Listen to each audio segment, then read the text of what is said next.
This is how to factory reset, hard reset your Samsung Galaxy J3V.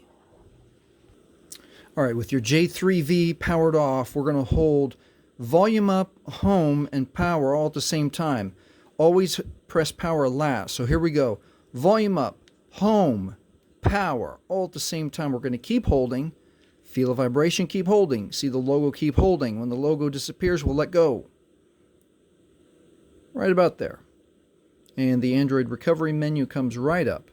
With the volume keys, we'll scroll down to Wipe Data Factory Reset, press OK with power, and then wipe all user data. This cannot be undone. Let's confirm yes with volume and OK with power. And I always suggest to look down here to make sure that the data wipe has been completed. Now it's safe to reboot the system. Now it will erase all data, everything off your device. You can give it to another family member.